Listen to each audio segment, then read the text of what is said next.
si ven la programación en la fibrilación auricular de alta respuesta y baja respuesta ventricular, creo que se superponía mucho con el tema de taquicardia suprarventricular y el tratamiento es bastante similar. Por eso nosotros lo que hicimos fue una revisión respecto al tratamiento de la fibrilación auricular en general. Ya tenemos muchos pacientes que le hacemos el diagnóstico de la FA acá o que vienen con FA de reciente diagnóstico o antecedentes de FA en sus distintas características y que consideramos que nuestra función como médicos internistas es como organizar un poco esos pacientes, gente que tienen FA, ya sea con un fumarol hace 500 millones de años, que no tienen seguimiento, o pacientes que no están anticoagulados, que deberían estar anticoagulados, o algunos que sí, que no deberían. Entonces, por eso la intención de esta clase es definir ciertos conceptos particulares y vamos a hablar de indicaciones de anticoagulación, a quién le cardiovierto yo o llevo a un control de ritmo y a quién hago control de frecuencia. Obviamente hay una parte también del tratamiento agudo de la descompensación de la fibrilación auricular, pero es un tema muy puntual de qué tipo de medicamentos o basándonos en qué características sí conocemos de los pacientes se puede aplicar uno u otro fármaco. ¿Listo? Sí, señorita. Bueno, el tema básicamente lo armamos de la guía del 2020 de la Sociedad Europea de Cardiología y otros artículos. Para empezar, recordar cuál es la definición de FA. Es una arritmia supraventricular que se caracteriza por una activación eléctrica auricular descoordenada y que eso lleva a que haya una contracción auricular ineficiente. Lo que dice la guía es que para el diagnóstico puedo tener ya sea un electro de 12 derivaciones o con un electro que tenga una sola derivación, pero que tenga al menos 30 segundos en donde veamos que no hay ondas P, hay intervalos RR irregulares y una activación auricular irregular, estamos frente a una FA. Una clasificación que utiliza es la que todos conocemos, que es el primer episodio, donde el paciente no se conocía con una FA, es la primera vez que se diagnostica. La paroxística es aquella que revierte espontáneamente o que requiere una intervención en los primeros 7 días para volver a ritmo sinusal. La persistente de larga duración es aquella que dura más de 7 días y la de larga duración es la que dura más de 1 año. Y la permanente en realidad tiene que ver con que el paciente y el médico, por el motivo que sea, asumen la FA y ya no intentan revertirla a ritmo sinusal. También habla de un esquema para abordar a la fibrilación auricular, que es el esquema de las 4 S de la fibrilación auricular. Las 4 S son, 1 es el riesgo de ACV. Lo va a clasificar en un riesgo bajo o alto y acá vamos a ver que para eso utilizamos la escala del CHATS. La otra S es la severidad de los síntomas, que basándonos en esto vamos a ver qué tipo de tratamiento le vamos a ofrecer al paciente. Para eso utilizamos esta escala, que la verdad no sé cómo se dice, pero que tiene 4 puntos. En la primera los pacientes son asintomáticos, en el nivel 2, pueden tener síntomas leves o moderados, en el 3 son síntomas graves y en el 4 son discapacitantes y para eso utilizamos cuestionarios básicamente sobre qué relación tienen esos síntomas con la calidad de vida de los pacientes. La otra S es la severidad, es la carga de la FA y acá básicamente se basa en el tiempo que el paciente pasa en FA y acá tiene que ver también la escala previa. No es lo mismo un paciente que tiene una FA paroxística, donde en realidad la mayor parte del tiempo puede que esté sinusal, que aquellos pacientes que tienen una FA persistente, porque el riesgo de los pacientes que tienen una FA persistente va a ser mayor. O sea, hay más tiempo que el paciente está en FA, por lo tanto, más riesgo de tener las complicaciones propias de la arritmia. ¿Alguien ve la pantalla? Nadie está conectado, ¿no? No. Pero nadie se quejó. Porque aparte Supongo me que... abajo. Bueno. Bueno, sí, alguien se queja. Y la última S habla de la severidad del sustrato. ¿Y a qué se refiere con el sustrato? Es básicamente la alteración estructural del corazón, o sea, la fibrosis, habla de la miocardiopatía auricular, y para eso lo que utilizamos son las imágenes. Cada imagen va a ser para cada caso en particular, pero básicamente con el ecocardio transtorácico o transesofágico, con la tomo o la reso cardíaca. Después habla de otra forma de ver a la FA o de abarcarla para que ningún aspecto de la arritmia quede fuera de la atención médica, que es el ABC. En la A es básicamente la prevención del ACV, el B es el control de los síntomas y el C es el control de los factores de riesgo cardiovasculares, porque después vamos a ver por qué es tan importante esa parte también y no olvidarla. Entonces, como primera parte es la prevención del ACV. Para eso utilizamos esta escala que va a clasificar al paciente y con eso nos va a ayudar a tomar decisiones. Es la escala que todos conocemos. Los puntos que tiene en cuenta es la insuficiencia cardíaca, la hipertensión arterial, la edad, más de 75 años nos da 2 puntos y entre 65 y 74 nos da 1 punto. Que el paciente sea diabético, que tenga antecedentes de ACV, AIT o tromboembolia, enfermedad vascular y ya por ser mujer tiene 1 punto. Y por otro lado, al mismo tiempo que le calculamos el CHATS, le calculamos el HAS-BLED. Y acá aclarar algo importante, la guía dice textualmente que el antecedente de caídas no es un predictor independiente del riesgo hemorrágico en pacientes anticoagulados. O sea, lo que dice es que un paciente para tener en cuenta riesgo-beneficio de si lo anticoagulo o no, en cuanto al riesgo de caídas, el paciente se tendría que caer por año más de 200 veces para que nosotros consideremos no anticoagularlo. Lo digo porque es algo que generalmente decimos en un paciente de edad avanzada que como tiene riesgo de caídas no lo anticoagulamos. Lo que recomienda la guía es anticoagularlos más allá de eso. Para esto, la escala validada es la que utilizamos, que es la HAS-BLED. Pacientes con puntos de 0 a 2 son pacientes bajo riesgo y 3 o más son de más riesgo. ¿Para qué utilizamos esta escala? En realidad no nos sirve para definir si el paciente se va a anticoagular o no. Simplemente nos ayuda para identificar aquellos pacientes que tienen alto riesgo de sangrados y son estos pacientes a los que voy a ver qué factores de riesgo son los que le suman puntos, cuáles de ellos se pueden modificar y los que no se pueden modificar, bueno, son pacientes a los que voy a tener que seguir más de cerca probablemente, pero no me habla de si lo voy a anticoagular o no, o sea, no es una contraindicación que sea de alto riesgo. Y otra cosa que hay que tener en cuenta que este riesgo de sangrado es dinámico, así que cada vez que veo al paciente debería recalcularlo. Bueno, lo mismo acá, ¿qué cosas considera? La presión, la función renal o hepática, antecedentes de ACV isquémico o hemorrágico, que tenga predisposición al sangrado, que haya tenido una hemorragia, anemia, plaquetopenia, RIN lábil, la edad y el uso de fármacos que predisponen como los AINES, los antiagregantes y pacientes que tengan consumo excesivo de alcohol.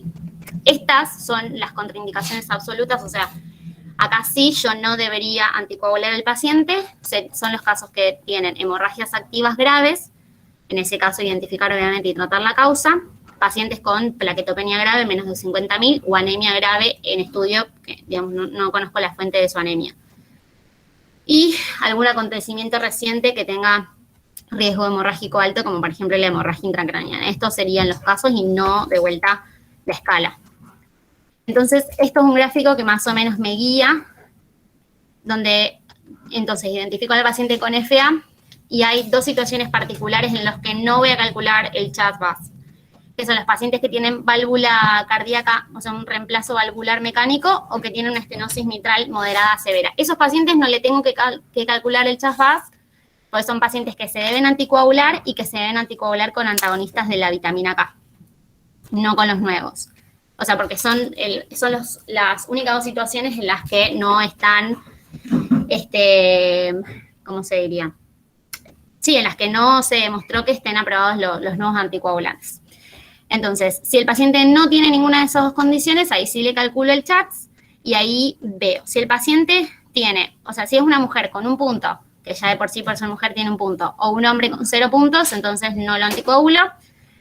Si el paciente tiene, si es un hombre y tiene 1 punto, o una mujer y tiene 2 puntos, lo considero, o sea, voy a individualizar a cada paciente y si tiene más de 2 los varones o más de 3 las mujeres, entonces en ese caso es recomendación 1A anticoagularlos.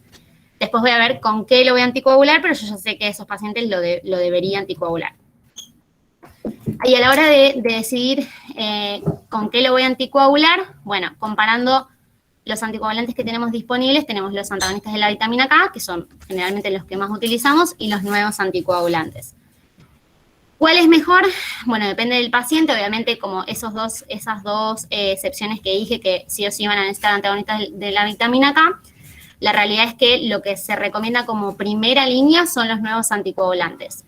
¿Por qué? Los dos tienen el mismo porcentaje de reducción del ACV isquémico, pero los nuevos anticoagulantes disminuyen un 50% el ACV hemorrágico, o sea que de ahí ya les lleva una ventaja. Y por otro lado, también disminuyen un 10% la mortalidad por todas las causas. O sea, y es por eso que son la primera línea. Obviamente que son más caros y bueno, obviamente todos los pacientes no lo van a poder comprar, pero sería como lo primero que yo voy a intentar indicar. Además, sabemos que tienen mejor perfil farmacocinético, no necesitamos estar controlándolos con el RIM, o sea, son más seguros y más eficaces. Además, los antagonistas de la vitamina K, hay múltiples factores que pueden afectar su efectividad. La dieta, tiene muchas interacciones con fármacos, por lo cual, si tengo que elegir y si existe la posibilidad, debería indicar uno de los nuevos anticoagulantes. Bueno, a los pacientes, entonces, como había mencionado, que tienen un Hasbled alto, ¿qué cosas tengo que tener en cuenta? Bueno, como había dicho, de los factores de riesgo que son modificables, porque por ejemplo la edad obviamente no lo voy a poder modificar, pero el consumo de alcohol o, no sé, controlar el resto de los factores de riesgo cardiovascular que tenga, eso es lo que yo debería hacer para que el paciente tenga menos riesgo de sangrado. Los que tienen un Hasbled alto lo voy a tener que seguir con controles más periódicos. Si voy a utilizar un antagonista de la vitamina K, lo que recomiendan es que tenga un TRT mayor a 70%. El TRT es el tiempo que el paciente está en rango terapéutico. Y si le voy a indicar un nuevo anticoagulante, seleccionar la dosis apropiada.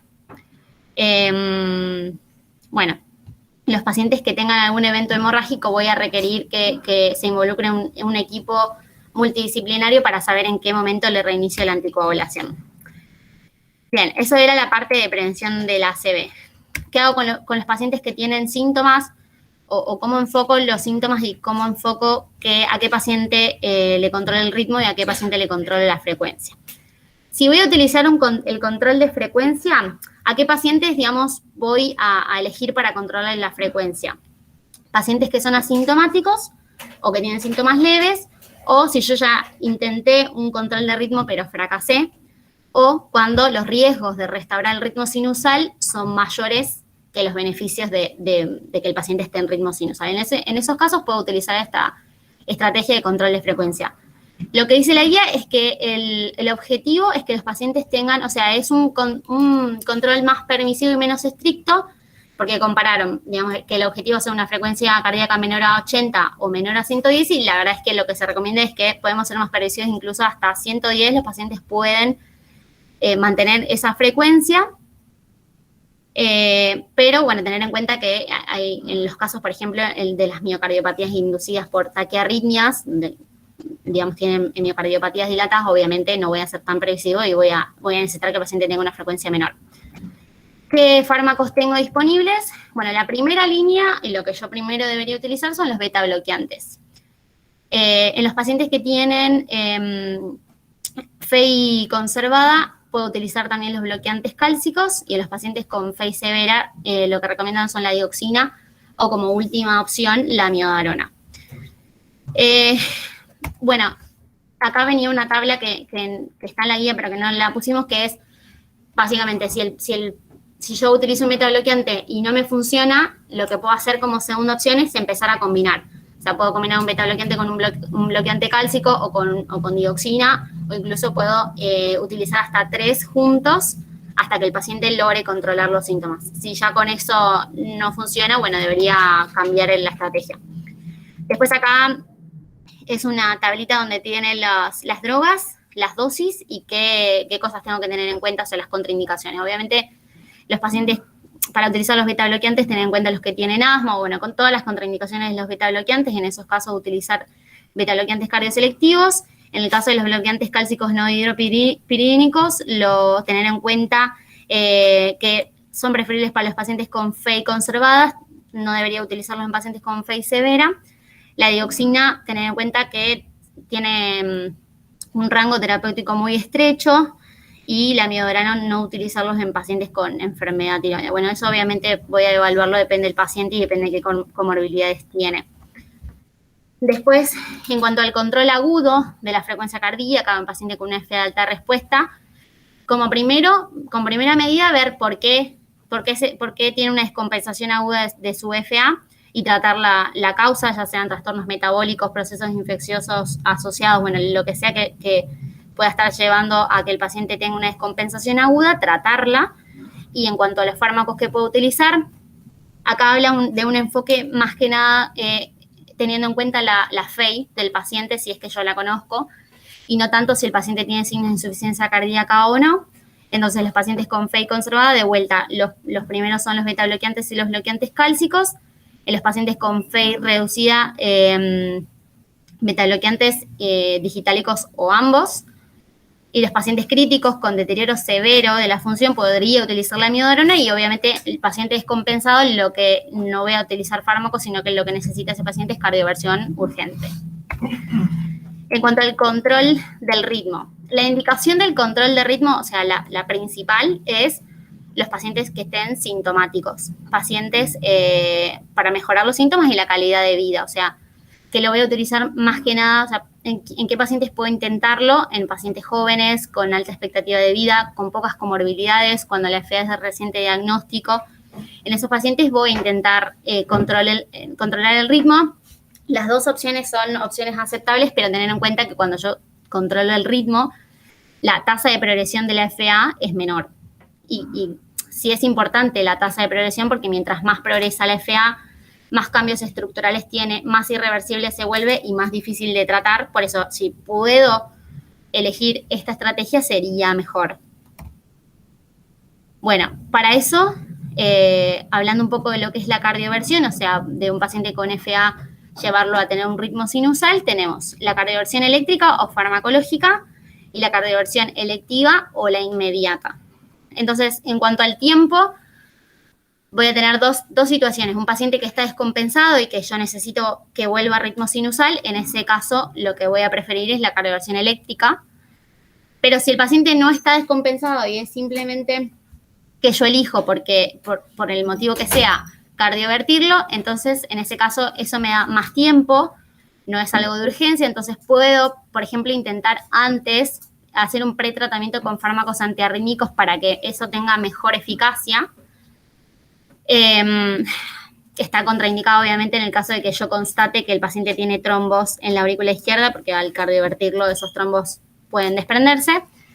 Y en cuanto a la cardioversión eléctrica o farmacológica, la diferencia es que la eléctrica, bueno, es algo que es rápido, instantáneo en el momento, por eso lo voy a utilizar en los pacientes con descompensación hemodinámica, es más eficaz que la farmacológica, pero a favor de la farmacológica, que no requiere sedación, que es más efectiva cuando la FA es nueva, o sea, de reciente aparición. Y bueno, la elección del fármaco va a tener que ver con el tipo de paciente que esté hablando. Y acá hace una distinción entre dos grupos, los pacientes que tienen cardiopatía estructural y los pacientes que no tienen cardiopatía estructural. Si el paciente no tiene, el antiarrítmico que voy a utilizar es la flecainida o la propafenona. En cambio, si el paciente ya tiene cardiopatía estructural, voy a utilizar la amiodarona, que como desventaja tiene un efecto limitado y es más tardío. Obviamente que si yo lo cardiovierto, pues hay cosas que hacen que el paciente pueda tener una recurrencia, o sea, vuelva a aparecer la FA, y estos casos son la edad, el sexo femenino, que haya tenido una cardioversión previa, pacientes con EPOC, insuficiencia cardíaca, enfermedad renal y cardiopatía estructural, por lo cual todo lo que yo pueda mejorar para que el paciente baje el riesgo de recurrencia, debería tenerlo en cuenta y mejorarlo. Y por último, la última parte del ABC habla del control del factor de riesgo cardiovascular y de las enfermedades concomitantes.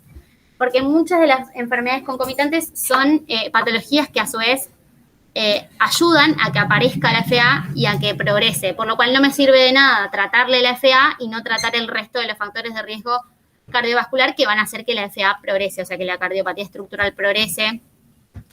Por eso es tan importante tratar la FA como tratar todos los factores de riesgo cardiovascular. Bueno, la obesidad porque obviamente además de disminuir el riesgo de FA, va a disminuir a su vez todo el resto de los factores de riesgo. el consumo de alcohol se asocia es un factor de riesgo para FA y además que me va a sumar este riesgo de hemorragia en los pacientes anticoagulados. En cuanto a la actividad física, lo que recomienda la guía es actividad física moderada, porque se vio que los pacientes con actividad física intensa en realidad tienen mayor prevalencia de estas arritmias supraventriculares.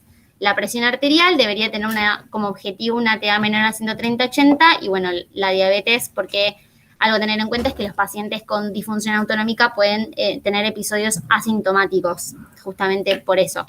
Y así como estos factores de riesgo cardiovascular, en realidad todos los que no nombré en esta presentación. Eso sería todo.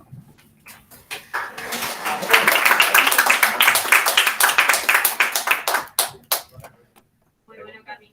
Preguntas, dudas, recomendaciones, comentarios. ¿Se entendió? Sí. ¿Se entendió todo? ¿Nos puedes pasar, Cami, después? Sí.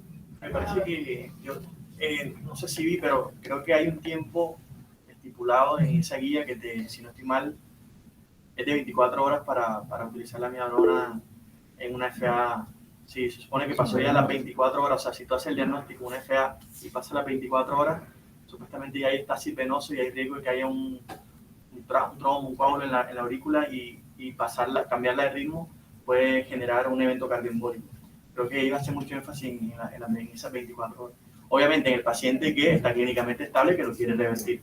Porque Claro. si está hemodinámicamente inestable, es mayor el correr el riesgo que el beneficio. Claro. O sea, sí, tenés que estar seguro que no tiene trombos en... Y lo siguen con el ecocardiograma al mes, si no estoy mal. Y bueno, eso también hablaban de que, o sea, cada vez ellos, en la guía habla que cada vez ellos lo que quieren menos es tratar de revertir FA, y si no, manejar el control de la frecuencia anticoagular, porque se dan cuenta que hay mucho riesgo. O sea, la gente estaba anteriormente muy mal acostumbrada a tratar de manejar todos los pacientes con amiodarona y se dan cuenta que mayor era el riesgo de ACV, o sea, de producir un evento cerebrovascular por la enfermedad cardioembólica, y que se dan cuenta que posteriormente otra vez volvían a caer en FA y crónica, o sea, en el tiempo se perpetuaba esa fibrilación auricular.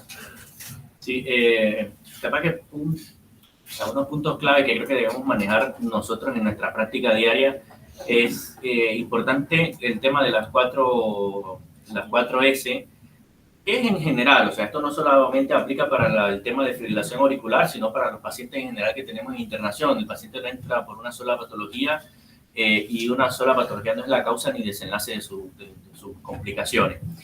Y dos, sí, como muy bien dijo Cami, empezar a abrir la puerta a la anticoagulación. Todo esto con el patrocinio de Liquid de Pfizer. Pero sí, muchas veces hemos escuchado, un abuelito no se anticoagula, que se tiene riesgo de caída, que no sé qué. Si bien la guía habla de eso, si uno se pone muy estricto, son modelos de estudios que fueron modelos predictivos respecto a eso, porque no fue que agarraron a cuántos viejos con anticoagulación hicieron sangrado y contaron cuántas veces se cayeron, sino que estiman, depende de las características de las caídas, cómo está. Es muy claro y es importante definir que con la edad aumenta el riesgo de un stroke, por eso la edad en el chat es uno de las características que tiene un puntaje relevante, y también con la edad aumentan los riesgos de sangrado, ¿ya? Hay factores modificables a los cuales nosotros desde acá, cuando mandemos un paciente a su casa, estamos obligados a ver, por lo menos, que tiene riesgo de caída. Bueno, señor, usted por qué se cae, si tiene un andador, si necesita un acompañante, si hay que cambiarle los zapatos, si tiene que estar kinesiología o lo que sea con el paciente, control de la presión arterial. Creo que ya todos estamos claros y coincidimos en que el HAPLET no es contraindicación de la anticoagulación, sino que ahí tú determinas cuáles son los factores de riesgo modificables de tu paciente. El de 80 años, eso nosotros no lo podemos cambiar, el que ya tuvo un sangrado previo, eso no lo podemos cambiar, pero un paciente con presión arterial más de 160/90 es obligación que nosotros lo controlemos. El paciente que tiene una anemia o no, la conocemos o no la conocemos, la estudiamos o no, hacerla y aprenderse. Obviamente son 4 los anticoagulantes directos, aprenderse uno y usarlo bien. Ya algunos tendrán mayor beneficio que otros. A mí particularmente me gusta mucho Apixaban, trato de venderlo lo más que pueda. He tenido éxito como de 40 veces que le ofreció a los pacientes, pero eso, o sea, hay pacientes por más obras sociales que manejemos nosotros, que no sean prepaga, hay gente que puede y está bien, no los sometemos a estarle sacando ring. Y los turnos que tienen nuestros pacientes no son a los 15 días ni a la semana con hematología, y dense cuenta que Camila le habla de que el paciente requiere un TRT de más del 70%, y eso lo vas a medir tú por lo menos en las primeras semanas, en los primeros 15 días, y en la práctica nosotros lo medimos cada 2 o 3 meses, que es cuando el paciente va a que lo vea el hematólogo. La ventaja, exacto, la ventaja que representa, por lo menos en la Pixaban y el Rivaroxaban, si no me falla la memoria, puede ser Dabigatran, porque puede que los confunda, es que estos medicamentos representaron un perfil de seguridad mejor en los pacientes que tienen riesgo de sangrado gastrointestinal, o sea, alguna neoplasia en el esófago, una neoplasia en el estómago o alguna neoplasia en el colon. Se podrían usar con un perfil de seguridad bastante aceptable, y eso. El hecho de recordar también, y ya para finalizar porque tiene de tiempo, la inestabilidad. Piso que se nos puede presentar a nosotros un paciente con un FA que se descompense o no, ya, y que se descompense hemodinámicamente o que solamente sea alteración de la frecuencia cardíaca. Entonces yo tengo que estar atento a que si yo tengo un paciente taquicárdico, si está en FA, 4 cosas me corregirán si me falta o no: que tenga alteración del estado de conciencia, que tenga signos de insuficiencia cardíaca, no edema, de shock cardiogénico, crépitos, edema agudo de pulmón o lo que sea, dolor torácico, y me falta uno.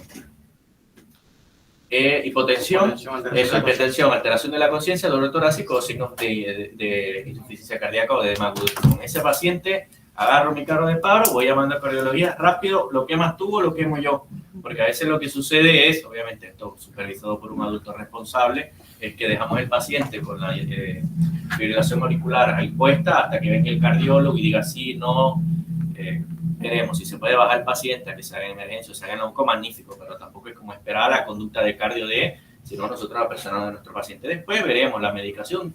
Siempre es seguro el betabloqueante, el isoprolol, que es el que más usamos. Habitualmente ustedes se dan cuenta que la digoxina también usamos, tener en cuenta la falla renal que tenga el paciente o no, y las dosis, pero tenga falla cardíaca, compresión de eyección conservada o no, lo podremos usar. Amiodarona, tú lo puedes usar, lo que dicen las guías, pero en pacientes que tengan alteración estructural y adecuando o dejando en claro, no sé en qué va eso la verdad, de que lo use para control de frecuencia cardíaca, pero yo creo que antes de eso nosotros ya hemos tenido otros medicamentos que podamos usar. No sé si tienen alguna pregunta. ¿Todo claro? Bueno, creo que... y respecto a lo que decía Ari, no son 24 horas, son 48 horas. Son 48. 48 horas que tú te fijas de eso. Son 48. Y lo otro es que, por ejemplo, si no sabes el tiempo, tú lo anticoagulas, le haces control de frecuencia, al mes le haces un ecocardiograma, y si en el ecocardiograma no tiene ecocontraste espontáneo, evidencia de tromboalgo, ahí puedes programarle la cardioversión. Ya sea porque lo quieres llevar a hacerle con amiodarona, proporcional, o sea, farmacológica, o porque quieres hacerle un mapeo y una radioversión, que esa es la otra opción terapéutica. Muy bien, maestro, gracias por su aporte. Bueno, pase. Carlos, te pido un favor. ¿Querés ver a Mamón que está con fiebre y está desaturando? Mandaron un Telegram. Claro, está de guardia. ¿Puedo estar de guardia? Yo soy de guardia. Está de guardia, está. Ah, bueno. Carlos es de ellos, pues. Si puede ir otro, porque Carlos está de guardia, si podemos empezar a tomar la guardia. Vamos, llevamos una manita. Chico, andamos que son del otro equipo. Y otro que está de guardia. No, sí, no está. Bueno.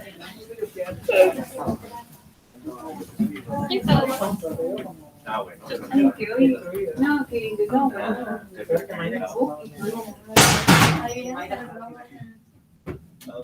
No, hay mistura. Eso es él. Me va a encantar por eso, nosotros.